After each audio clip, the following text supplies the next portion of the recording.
It's looking bad today. That's how it's looking. Cole gonna break some shit. And if he don't break some shit, he's gonna beat the out of him. Over this. Oh. Nice. Oh. Good in reverse. We don't care who it is. We have no friends. Shakur, if his cousin get in the ring, he gonna get this smoke. If his brother get in the ring, he gonna get this smoke. We have no friends. Strictly business.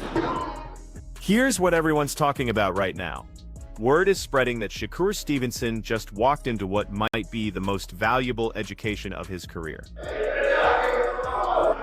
We kicking you out the gym if we see you lose your phone. Come on, Diesel.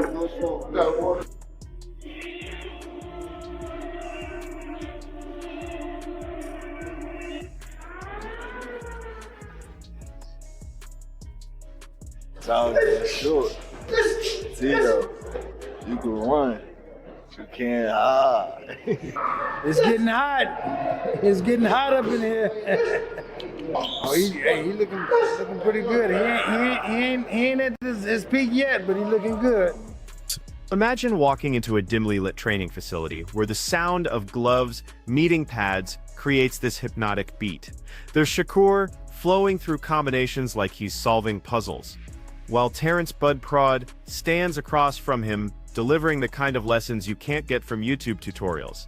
This whole scene has been setting boxing social media on fire.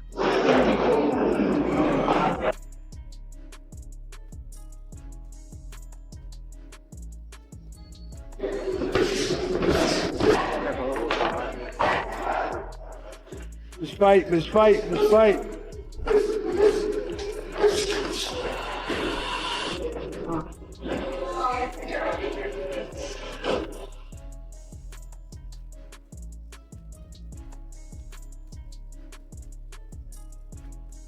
This nigga ready, bro. Firing all cylinders. Reaction time there, speed there. It's focus. That's what got him ready. It's focus.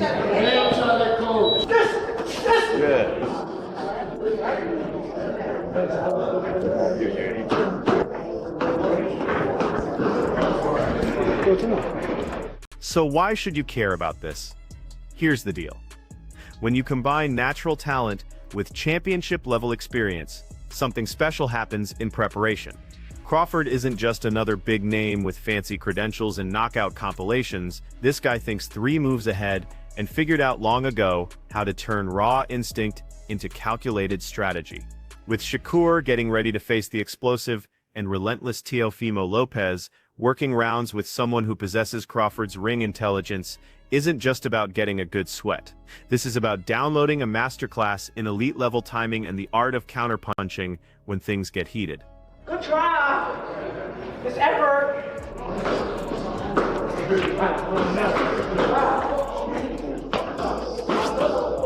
That's cool. Come on, work this nigga.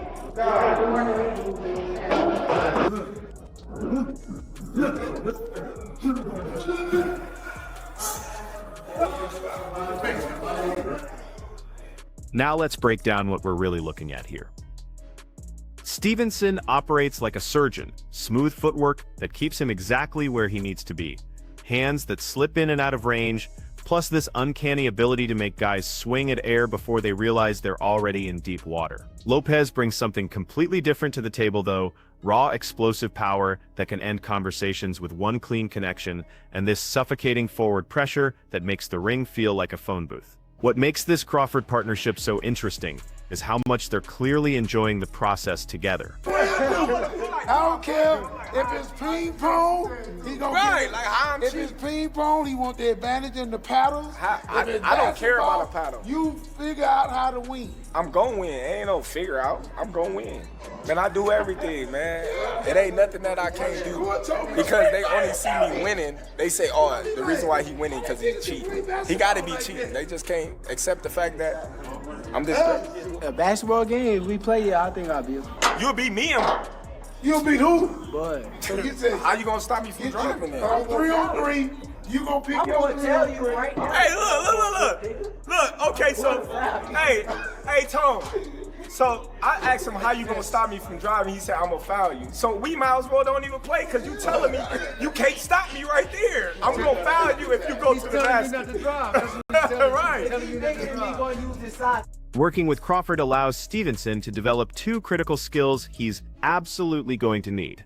First, staying calm when someone's trying to walk through him. Second, making those split-second adjustments when an opponent starts closing distance and turning up the heat. Crawford essentially becomes this high-level sparring computer that simulates exactly what it's like facing a dangerous, intelligent southpaw who can switch things up. I'm not saying I'm gonna intentionally foul. But what if he foul I'm you? saying that I'm gonna No, play hard. I don't gotta foul him.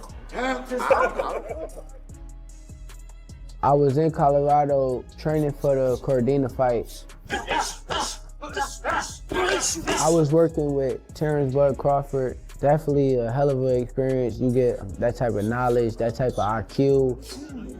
I look up to Bud a lot. Honestly, he one of the realest dudes that I done met. He's still a normal person in his head. Like, he don't believe that he's above everyone else. And that's how I feel about myself. You see me around a lot. Don't act like you ain't seen me around them days. He said that I do. Bud, come on. Terrence talking, I try not to talk back. I try to just listen and Straight boom, straight shot. Like right here, boom, there you go. Anyone scrolling through boxing Instagram lately has definitely caught those clips and behind-the-scenes shots. Quick flashes of round work, genuine laughter between sessions, and this obvious mutual respect that looks more like big brother mentoring little brother. Only thing he can throw is a hook because you out the way of the right hand. He like a sponge. He soak up everything that he need to soak up, put it into his arsenal, and then he make the best out of everything that he learned from everybody. Then throw it straight left to the body. at the end of the day, you don't want to feel like a know-it-all. And the people that know it all are the people that don't go very far. You gotta always be a student. You gotta always be able to learn and pick up things from this person, that person. He's a work of art. The sky is the limit with Shakur. He got the boxing skills and the ability to, do whatever he want in the ring. And it's gonna be very hard to beat Shakur, with the skills that he possesses and the smarts that he has, and given the opportunity, I think he can pose a great threat to everybody in the division. These glimpses reveal something important. This whole thing isn't some publicity stunt thrown together for social media buzz. It's a calculated decision to inject championship experience directly into a camp that's laser-focused on preparing Shakur for every possible scenario Lopez might create. Here's why that matters so much. Sparring isn't about trying to knock each other unconscious during practice. It's about programming your reflexes for the exact situations you'll face when the lights are brightest. What is that like? I mean, fighting Terrence Crawford, sparring Terrence Crawford. This guy's a beast. He can do anything, and you never know what to expect when you go in the ring with Bud. Have you ever got the best of him in sparring? I don't speak on that. I mean, I have good days. He had good days, and honestly, I appreciate him for pushing me to the level that I am at now. Let's dig into the mental side of this equation. Going up against someone like Lopez, who can flip the entire fight with one perfectly timed bomb, creates psychological pressure that's just as dangerous as the physical threat. Having Crawford as part of your preparation creates this subtle but incredibly powerful effect. It makes facing elite-level opposition feel normal. When you can hold your own against a seasoned veteran like Bud in the gym while still executing your game plan, those moments of panic that can creep in during actual fights become much more manageable. Your body learns how to respond to pressure situations, and then you can retrain it to respond even better. Bottom line, real confidence comes from repetition under realistic pressure, not from hoping everything works out. It just seemed like a lot of people just counted me out. They talk bad about me. They act like I'm not this person that I've been my whole life. So,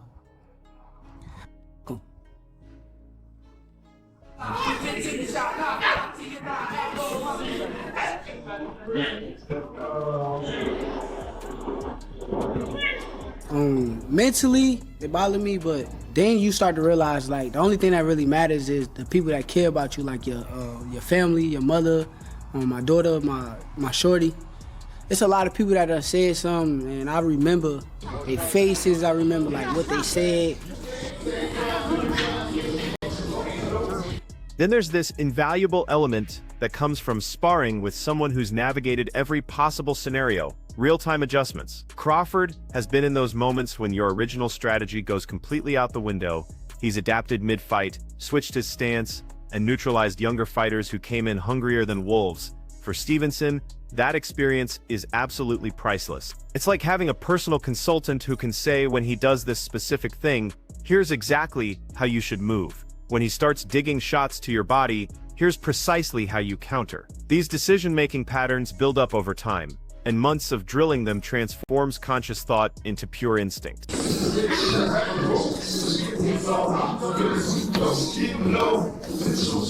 And then they're calling the card on February 22nd the best card ever. How does that make you feel that you're fighting on that card? No disrespect to them guys, but I'm the best fighter. I think that I am what everybody want to see on that card. I think a lot of people say they're not gonna wake up at a certain time or all that stuff, but everybody's gonna be watching that shit. Everybody's gonna want to see Shakur. A lot of people try to act like Shakur is not must-see TV, but I am must-see TV. I am the best fighter in boxing. Everybody want to see me. Everybody want to watch me. Look, let's keep it real here. Sparring footage doesn't automatically guarantee victory. Boxing history is loaded with camps that generated massive hype only to watch everything crumble when the bell actually rang. But what's happening here feels fundamentally different. We're seeing consistent, repeated sessions with championship-level training partners and public recognition from both fighters that this goes way deeper than just grabbing some quick headlines. That kind of sustained, high-quality camp work is what separates hoping for success from actually delivering it. I guess you could say it's more to it. Switch, attack! Attack! Attack!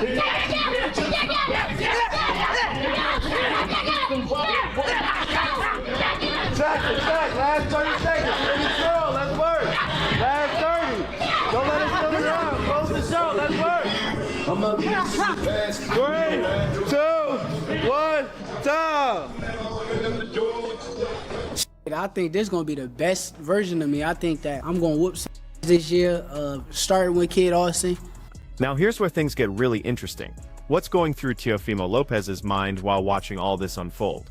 Safe Bet says he's paying close attention and probably running his mouth about it. Lopez has never hesitated to mess with opponents psychologically or comment publicly on who's helping them get ready. I've seen Shakur back in amateurs, pros? Yeah, I'm thinking I don't know if it's 2011 or 2012 National Junior Olympics or Junior National Golden Gloves. And I remember seeing him. He was wearing a white tank top. I think it was red and white trunks. And he was just whooping on the dude bad. And that's what I noticed. But we were in different weight classes at the time, different age group, I think. And we were both cleaning up our divisions leading up to the finals. He ended up winning. I ended up, coming in second. But nevertheless, that's when I noticed him. And ever since then, it's just been history. What were your early impressions? I like his style. He could fight. I think that everything just plays out the way it does, and eventually we was gonna end up meeting up with each other eventually. I think that that's how it works, right? When two greats collide, you're bound to see a great fight. So I never seen any jealousy in my part with him. I mean, for crying out loud, he fought for Team USA, got a silver medal. He's always been comfortable playing mind games during fight promotion. And you know his team is dissecting every second of these sparring clips, looking for advantages. But here's the twist. When opponents start overthinking what they're seeing on social media, it can actually work perfectly for Stevenson's benefit, especially if Shakur and his corner are deliberately putting out misleading information to get Lopez focused on the wrong things. Shakur back in... Amateurs, pros? Yeah, I'm thinking, I don't know if it's 2011 or 2012 National Junior Olympics, or Junior National Golden Gloves. And I remember seeing him. He was wearing a white tank top. I think it was red and white trunks. And he was just whooping on dude bad. And that's what I noticed. But we were in different weight classes at the time, different age group, I think. And we were both cleaning up our divisions leading up to the finals. He ended up winning. I ended up, coming in second. But nevertheless, that's when I noticed him. And ever since then, it's just been history. What were your early impressions? I like his style. He could fight. Yeah. And what about you, Shakur? When did you first become aware of Teo? It's so crazy. I really was like I ain't gonna say I wasn't no nerd, but I was like a boxing nerd. So like when I first kind of got aware of Teo, it was probably before he even knew me. But I used to get on YouTube, and I used to watch like the DMV fights, and they used to have like the Region 2, I want to say he was with Region 2 with Florida. And I seen one of his fights up there, and I kind of watched him. I thought he was a good fighter, and that's when I kind of got a first whiff of Teo. But when I finally first met him, probably was the same time you talking about. For the bulk of your careers, you were both under the same promotional banner. Were you cordial, friendly? I was good with Teo. I thought Teo was a little jealous of me. That's what I thought. Did you get a sense of that, Teo? Were you any jealousy in there? Because both of you guys were being pushed, but it seemed like to me, just from the outside looking in, that he was pushed ahead of you. For anyone who gets excited about technical breakdowns, pay attention to how the pace changes in those training clips. Shakur starts by working at distance, throwing jabs, using feints, moving laterally to control space, then suddenly he'll compress everything, cut sharp angles, and force his sparring partner to really work to land anything clean. Crawford's presence pushes Shakur to maintain his range while managing counterattacks when things get tight, which becomes absolutely crucial against Lopez, who can overwhelm you with combination punching in close quarters. Translating that to actual fight strategy, expect Stevenson to intelligently mix movement with perfectly timed counters and to stay out of those dangerous toe-to-toe exchanges unless he's the one who sets them up. That's why I'm saying about the version right now. Yeah. Because if you watch the last fight week with Times Square, Teo was the guy who kind of sold the event. He put on a showmanship display come fight night. He looked real good in the ring, did some Roy Jones-like things. So that kind of excited me. Like that kind of brought like something out of me to where it's like, I want to go against that guy. That guy is that good, and let's see if he could be that good in front of my style. Can he do them same things in front of me? I don't believe it, but I want to see. Well, there have been questions, here and there about Teo's mental state, as far as the critics. And you are a type of guy, when you're in the ring, you take guys sometimes to a dark place. After a couple of rounds, you sort of break them. Do you think you're going to break him after a couple of rounds? Yeah, I know I'm going to break him. I know it's going to be a certain point in that fight to where he's going to be mentally frustrated. And when he gets mentally frustrated, that is where I'm going to attack. There's also this deeper legacy angle worth considering. Training with a former multi-weight champion like Crawford sends a clear message about long-term goals. Shakur isn't just trying to win one big fight. He's constructing the resume and developing the complete skill set you need to be remembered among boxing's all-time greats. Connecting with accomplished veterans is how fighters absorb the deeper aspects of the sport that go beyond just winning and losing. It's how they gain the kind of wisdom that keeps them relevant years after any single big-name opponent. That bigger picture perspective matters for a boxer whose ultimate goal is sustained excellence and lasting impact on the sport. Somebody in trouble. Somebody in trouble. Punch it like that.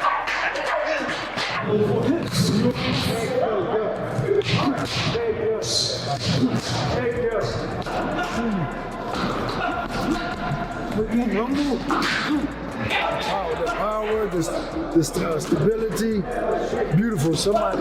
Somebody's in trouble. I promise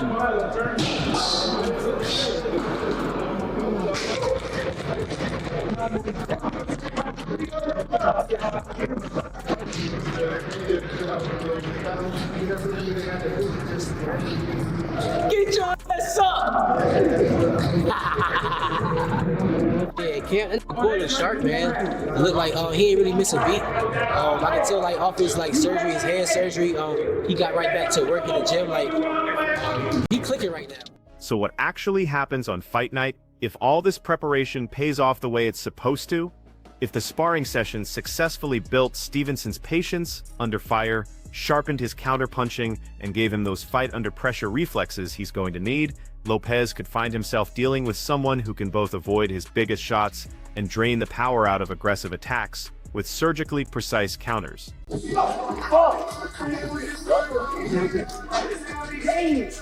I was hurting it all throughout the camp. How it feeling? Good? I felt it just now. But I was trying to ignore the pain and keep it going, but it just got worse to the point where I couldn't really take it no more. I kind of felt it after my last fight. I'm like, man, just ignore it because you're going to have to keep ignoring it every time you fight. You don't realize it until it gets like to the point where you just can't take it no more. That video, even that video that got out of me like hitting somebody with a body shot and I fell, I've been hitting it constantly over and over and over. I felt the pain badly that last time to where it's like I couldn't take it no more.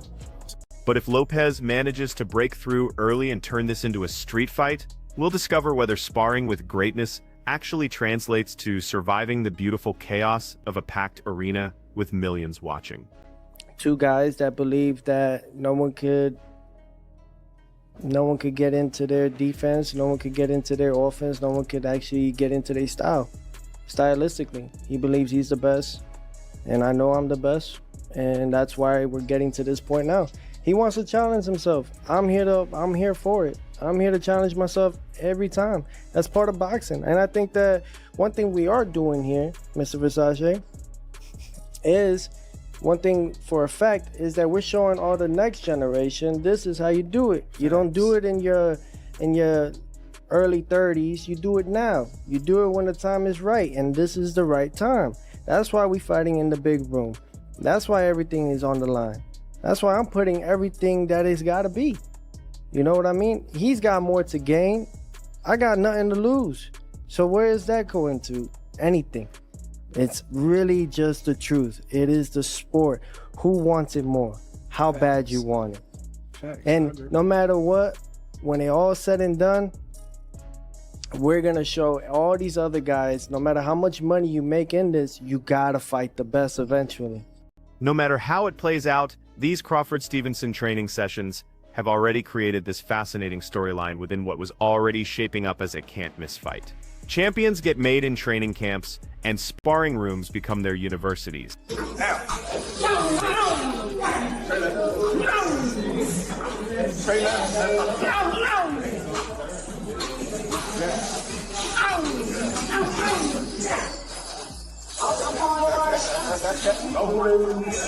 don't want them to tie you up.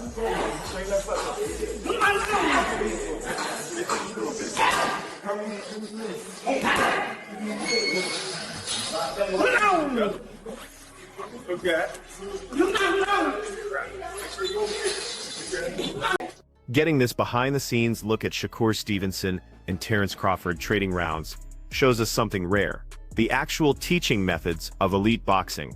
How knowledge gets transferred, how instinct gets refined, and how a fighter prepares himself for that one defining moment. That wraps up today's breakdown. If this got you fired up, smash that like button, hit subscribe, and make sure you turn on notifications so you catch every single video we drop.